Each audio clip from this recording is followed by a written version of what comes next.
Dan gue paling suka kalau mereka bertiga udah mulai cekcok tuh. Strategi yang udah direncanakan oleh polisi apakah berhasil atau tidak gitu. Itu seru sih menurut gue. Jadi karena ya interaksi antar para tokohnya tuh remaja banget. Welcome to January Reading Vlog. Jadi selamat datang di Reading Vlog bulan Januari. Sekarang ini tanggal 11 Januari jam 4 sore. Ya jadi gue baru aja selesai rekaman video book haul. Ini buku-buku yang gue tunjukin di videonya. Oh my god. Siapa sangka di catur bulan terakhir 2021 gue tuh udah memborong 40 buku guys. Ya udah gak apa-apa, kita syukuri saja rezeki yang diterima.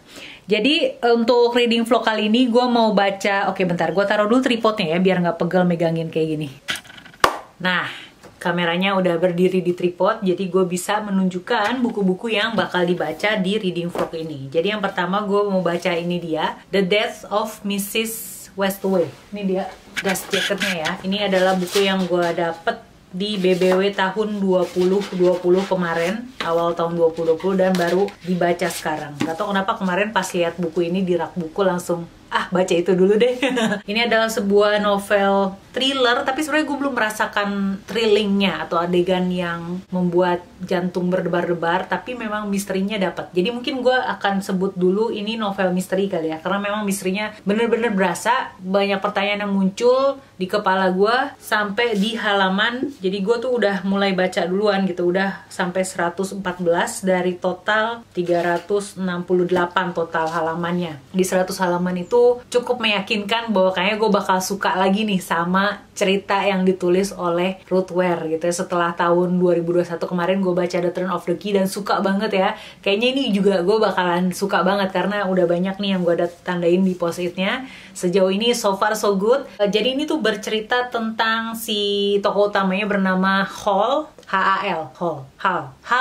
Westaway yang tiba-tiba dapat surat kalau dia tuh mewarisi mansion gitu, estate, rumah megah gitu di daerah apa namanya tuh, Penzance, susah juga nyebutin namanya. Tapi dia nggak percaya karena dia nggak tahu nama orang yang meninggal dan mewarisi dia kekayaan tersebut gitu. Tapi itu adalah sebuah semacam harapan yang dia dapat di tengah-tengah kondisi keuangannya yang lagi benar-benar miris. Dia ditagih debt collector, dia juga belum bayar uang sewa apartemennya, belum lagi kerjaannya dia tuh bekerja sebagai ini dia pembaca kartu tarot gitu. Dia punya booth yang mana dia gunakan untuk menerima orang-orang yang pengen dibacain kartu tarot gitu. Dan kebetulan pada saat itu lagi sepi banget pengunjung gitu kan. Dan sampai detik ini belum terjawab apakah sebenarnya dia beneran dapat warisan itu atau enggak. Kita di pembaca dibikin terombang-ambing, bener enggak gitu. Dan sampai detik ini gue juga masih kayak bener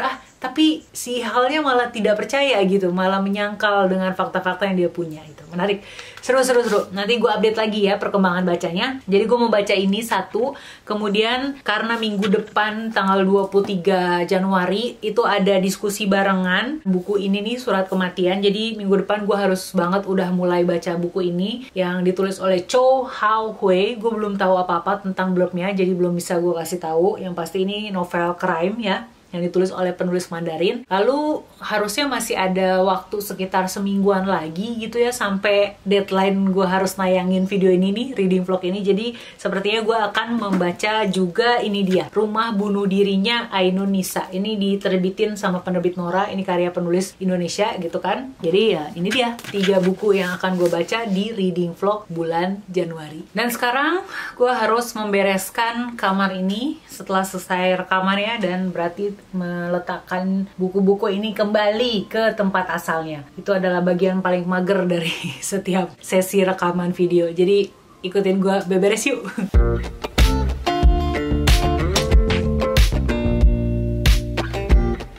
Yes, semuanya sudah kembali ke tempatnya semula. Meja udah bersih, kasur juga udah nggak ada apa-apa kecuali ini handphone gue. Ya kan, semua buku sudah ada di raknya masing-masing. Jadi sekarang gue mau rebahan dulu bentar, terus abis itu mau olahraga. Terima kasih sudah menemani beberes kali ini. Halo, gue mau update progres baca. Ini dia, gue udah sampai di halaman 191. Ini mau masuk ke chapter 25. Dan yang gue dapet dari sejak terakhir baca itu adalah ini sih. Jadi kan ini tuh diceritakannya antara masa sekarang settingannya sama ada sebuah semacam surat gitu ya.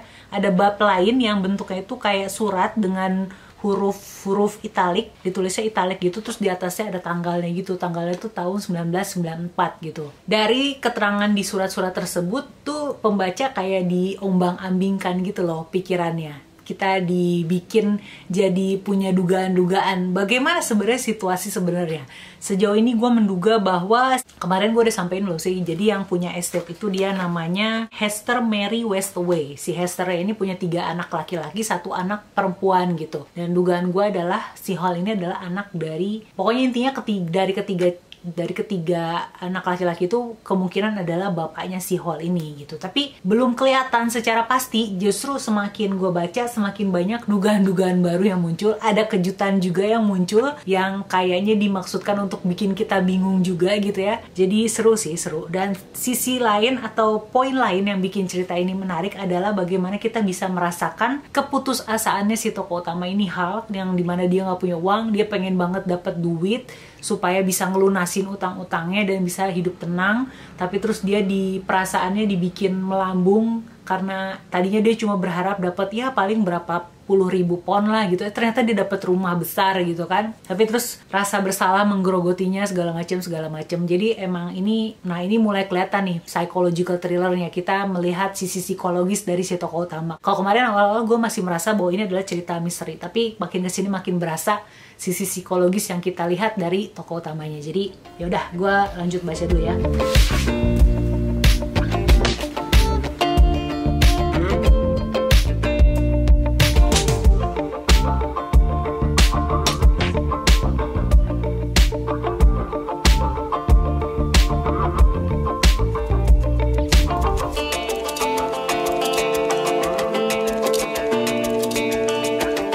Pagi, ini hari Minggu pagi, di luar hujan tapi baru aja reda sih. Suasananya enak banget buat baca buku. Gue udah nyalain lilin ya untuk menambah kehusyuan membaca. Allah, nggak juga sih sebenarnya.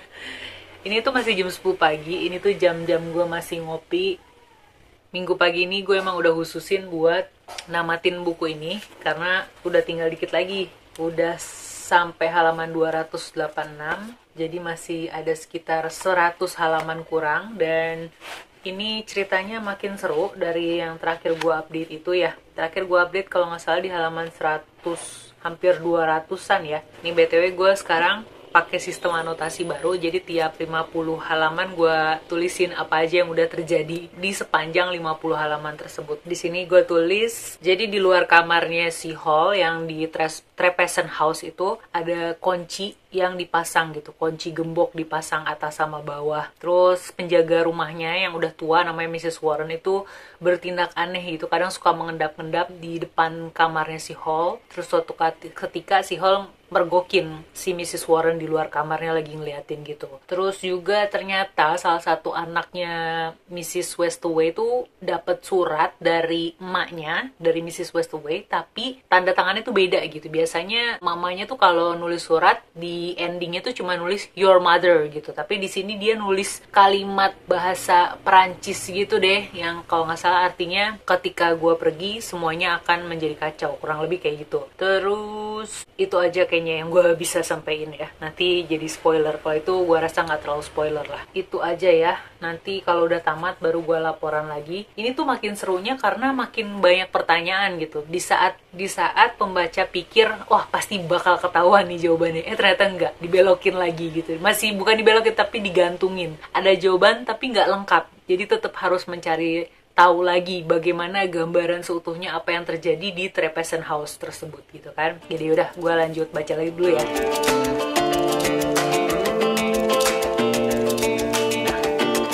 Halo, akhirnya hari Minggu kemarin bener gue berhasil namatin The Death of Mrs. Westaway. Dan I love it, gue suka sama buku ini dan fix Ruth Ware menjadi salah satu penulis favorit gue. Akan gue cari judul-judul lain yang sudah ditulis oleh beliau untuk gue cicil satu persatu ya. Dan untuk yang ini rasanya gue mau kasih rating 5 dari 5 bintang.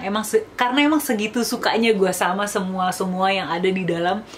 cerita ini gitu kan. Apa-apa aja yang gue suka. Yang pertama dan yang paling menonjol menurut gue adalah bagaimana penulis menghidupkan setiap tokohnya dengan menuliskan karakter-karakter yang sungguh berbeda dari satu dengan yang lainnya. Kalau tokoh utama yang namanya Hall Wesley itu udah nggak perlu diraguin ya, karena dia memang mengambil porsi yang dominan dalam cerita ini. Terus juga sudut pandangnya juga dari sudut pandangnya dia. Maksud gue narasinya pakai sudut pandang ketiga, tapi mayoritas kita akan melihat apa yang dilihat oleh Hall dalam cerita ini gitu. Kalau untuk tokoh Hal itu sendiri, gue bisa ngerasain betapa dia tuh kondisinya lagi terpuruk banget, kondisi keuangannya. Kayak gue pengen meluk dia gitu dan pengen bilang ke dia, the world will be okay gitu, everything will be okay, don't worry. Itu karakter Hal yang gue tangkap dari cerita ini dan sukses mempengaruhi perasaan gue sebagai pembaca. Terus kemudian untuk karakter dari tokoh tiga bersaudaranya Wesley ya, itu aja setiap orangnya tuh, setiap tokohnya bisa kerasa gitu perbedaannya. Dan gue paling suka kalau mereka bertiga udah mulai cekcok tuh, masing-masing ngeluarin argumennya, tapi dengan suaranya, dengan suara mereka sendiri yang bener-bener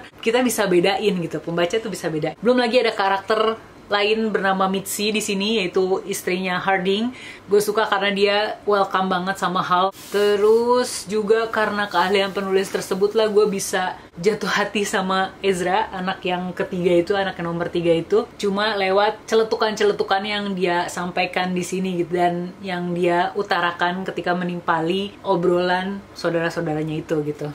Terus juga ada twist di sini, tapi sebenarnya udah bisa gua raba gitu ya mendekati akhir-akhir. Tapi yang bikin menarik adalah suasana yang disiapkan oleh penulis untuk mengungkapkan plot twist tersebut gitu, dan akhirnya bisa bikin kita juga ikut merasakan ketegangan yang dirasakan oleh si tokoh utamanya itu Hal. Terus di bagian akhir juga ada sedikit adegan thrillingnya, adegan kejar-kejaran, sama kayak adegan kejar-kejaran di The Woman in the Window. Jadi ya, itu menutup cerita ini dengan sempurna menurut gue. Dan setelah ini gue harus mulai membaca ini dia, Surat Kematiannya Cho Hao-wei, karena ini tuh hari Selasa dan diskusi bukunya diadakan hari Minggu.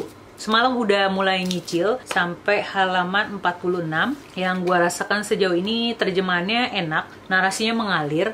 Cuman kayak apa ya, gue merasa di beberapa bagian lebih ke telling gitu, kayak cuma ngasih tahu tapi tidak membawa pembaca ikut merasakan apa yang ada di dalam cerita tersebut. Tapi itu masih minor. Semoga kedepannya lebih ke showing ya. Jadi yaudah, tungguin update selanjutnya dari Surat Kematian. Jadi gue udah selesai baca Surat Kematiannya Cho Hao-wei. Untuk kategori novel thriller action, cerita di sini tuh page turner, alias bikin penasaran untuk terus membalik halaman demi halamannya. Karena di sini ada lumayan banyak adegan aksi polisi-polisi di lapangan, dan itu beneran adegan action gitu, gimana para polisi berusaha melindungi calon korban dari si Algojo bernama Eumenides. Meskipun demikian, di balik misteri yang berlapis serta banyaknya plot twist yang kita dapatkan serta adegan action yang bertebaran di sana sini, gue mendapati narasinya itu kurang engaging karena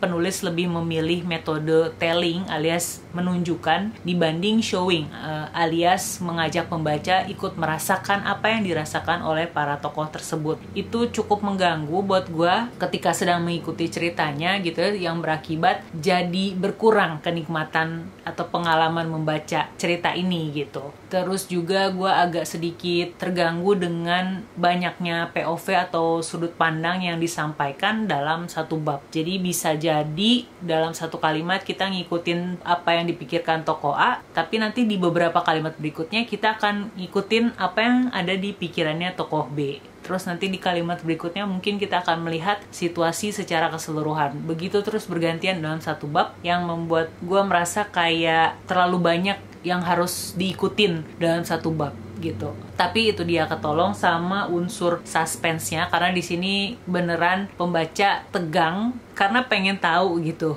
bagaimana hasilnya dari apa strategi yang udah direncanakan oleh polisi, apakah berhasil atau tidak gitu. Itu seru sih menurut gue. Jadi overall gue mau kasih rating novel Surat Kematian ini 3 dari 5 bintang. Karena udah tamat baca ini, jadi kayaknya gue mau mendokumentasikan progres membaca novel selanjutnya, yaitu Rumah Bunuh Diri.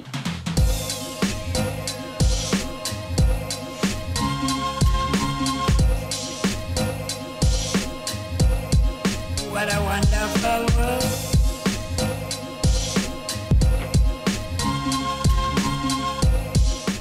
Gue baru baca bagian prolognya ya, sampai halaman 9 nih, cuma 5 halaman, dan prolognya sih udah meyakinkan. Jadi kayaknya ini bakal seru nih, Rumah Bunuh Diri ini. Dia di prolognya sih pakai sudut pandang orang pertama si tokohnya ini, dan sepertinya si tokohnya ini kayak ada di rumah sakit jiwa karena dia di awal bergumam mencoba meyakinkan diri bahwa aku nggak gila katanya. Jadi gue mau lanjut baca dulu ya. Ini prolognya ditutup atau dipotong ketika si tokoh bernama Riz-nya itu kayaknya menyuntikkan obat bius ya ke si tokoh utama yang bilang aku nggak gila tadi. Terus si tokohnya kayaknya pingsan atau gimana.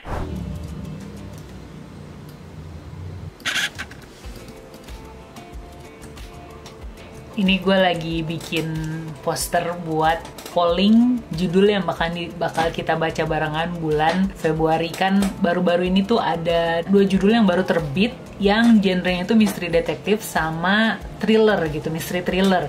Yaitu ini dia nih, bukunya Keigo Higashino yang Pembunuhan di Kota Tak Bernama, sama buku dari Korea Jo Young Ha penulisnya, judulnya Happiness Battle. Kalau lihat dari review orang-orang sih ini kayak psychological thriller. Dua-duanya menarik, makanya ini gue mau bikin polling dulu di akun Instagramnya Sofa Literasi.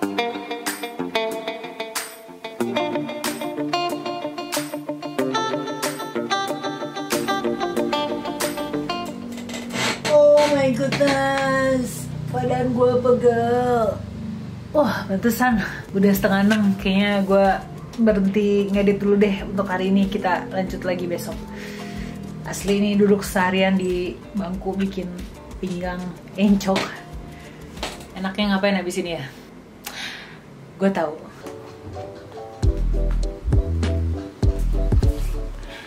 Nah, ini dia nih kegiatan yang adalah self-care versinya gue, yaitu luluran pakai body scrubnya Scarlett, terus nanti dibilas pakai shower scrubnya Scarlett. Gue pernah share juga ya waktu itu mengenai rangkaian body care-nya Scarlett di channel ini. Tapi akhir tahun kemarin Scarlett tuh baru ngeluarin varian baru namanya Jolie. Nih yang ini nih warnanya, kayak warna peach gitu. Tapi wanginya menurut gue sih fresh ya, seger gitulah. Selain shower scrubnya, juga ada body lotionnya dengan varian yang sama, yaitu Jolie. Nah, 2 ini nih kalau dipakai, digabungin, udah jadi duo maut. Mantep lah hasilnya. Apalagi kalau gue pakainya tuh buat mandi sore, atau sore ke malam hari lah. Terus selesainya gue pakein body lotionnya. Nah, besok paginya tuh kulit berasa halus, love banget lah pokoknya. Untuk body scrubnya sendiri, gue udah pernah share ya waktu itu. Yang gue suka adalah karena dia teksturnya tuh nggak sekasar lulur lain yang pernah gue cobain, yang kalau dibalurin ke kulit tuh berasa sakit. Kalau ini tuh dia butirannya kecil, halus gitu, tapi tetap bisa ngangkat sel-sel kulit mati tanpa menimbulkan iritasi. Udah gitu dia tuh mengandung glutathione dan vitamin E yang bisa ngangkat itu tadi sel-sel kulit mati dan ngasih kelembapan ke kulit serta mencerahkan setelahnya. Biasanya tuh gue akan balurin ke seluruh tubuh ya. Proses scrubbingnya ini tuh apa ya, bisa bikin rileks karena sekalian melancarkan peredaran darah. Nanti setelah di seluruh tubuh udah gue balurin, udah deh tinggal didiemin 3-5 menit. Habis itu gue lanjut mandi. Pas mandi nanti gue bilasnya pakai ini shower scrubnya Scarlett supaya kulit tuh bersihnya maksimal. Kalau kamu lihat ini shower scrubnya mengandung beads alias buliran-buliran kecil nih kayak gini. Nah, beadsnya ini nih yang akan berfungsi untuk mengangkat sel-sel kulit mati sekaligus eksfoliasi serta mengangkat sisa kotoran yang masih nempel di kulit. Karena dia mengandung glutathione, vitamin E dan juga kolagen, jadi dia bisa ngasih kelembapan ke kulit. Makanya setelah selesai mandi gue biasa ngerasa kulit tuh bersih maksimal dan juga lembab. Kulit gue tuh nggak kerasa ketarik gitu kayak kalau misalnya pakai sabun mandi biasa. Terus abis mandi gue bakal pakai body lotionnya dengan varian yang sama, Jolie juga, supaya wanginya tuh ngunci gitu kan. Ini tuh lotionnya dia cepet meresap dan gak ninggalin perasaan lengket. Udah gitu kandungannya masih sama kayak tadi, ada glutathione, vitamin E, koji acid, dan juga niacinamide yang akan bantu mencerahkan kulit serta mengembalikan kelembapan serta nutrisi setelah kita eksfoliasi pada saat mandi pakai shower scrub tadi. Beneran deh, perawatan tubuh pakai rangkaian body care-nya Scarlett tuh sebuah bentuk merawat diri dan menyayangi diri. Makanya cobain rangkaian body care-nya Scarlett, dan untuk dapetin hasil yang lebih maksimal, usahain untuk pakainya secara rutin. Dimana bisa dapetinnya, kamu bisa cek link Shopee yang ada di kolom deskripsi bawah. Terus buat yang baru pertama kali mau nyobain produk-produknya Scarlett, tenang aja karena mereka sudah terdaftar di BPOM RI. Udah gitu ada sertifikat halalnya pula dan tidak diuji cobakan pada hewan. Halo, gue mau update. Gue progres baca Rumah Bunuh Diri. Gue udah di halaman 78, jadi udah sekitar 70-an. Sayangnya kemarin kan gue bilang prolognya seru ya, kayaknya bakal menarik gitu ceritanya. Tapi setelah itu kalau nggak salah ada yang pernah komen di salah satu video yang bilang kalau ini tuh kayak novel remaja. Dan iya, gue baru menyadari hal tersebut. Jadi ini tuh bercerita tentang Adriana. Dia tuh baru lulus SMA, mau masuk kuliah. Dia sama keluarganya baru mau pindah ke sebuah komplek perumahan elit gitu. Nah, si bokapnya nih dapat rumah besar dan megah dengan harga murah. Terus Adriana yang di sini diceritakan kalau dia tuh punya anxiety deh, dikit-dikit panik, terus overthinking juga. Dia mikir kok bisa ayahnya dapat rumah besar sekeren itu dengan harga murah gitu. Sampai suatu hari itu kalau nggak salah keesokan harinya setelah dia pindah, dia ke taman komplek dan ketemu sama beberapa orang cowok-cowok gitu, cowok masih muda sih kayaknya. Mereka bilang kalau rumah itu dijuluki sebagai rumah bunuh diri. Dan meskipun hal tersebut tampak menjanjikan, nyatanya 70 halaman pertama gue cuma disodorkan oleh interaksi antara Adriana dengan anak-anak cowok yang tinggal di kompleks tersebut gitu. Karena ini pakai point of view orang pertama, gue jadi bisa tahu kan apa yang dipikirin Adriana. Di sini seringnya tuh Adriana kayak fangirling gitu sama cowok-cowok itu. Ada yang dia bilang gemes lah, ada yang dia bilang senyumnya menawan, dan sebagainya dan sebagainya. Aduh, gua nggak tahu nih kesana-sananya bakalan jadi lebih seru atau bakalan terus kayak begini. Tapi di halaman 70 ini sih tiba di sebuah adegan di mana si Adriana ini nemuin sebuah kardus yang ditulisin previous owner gitu.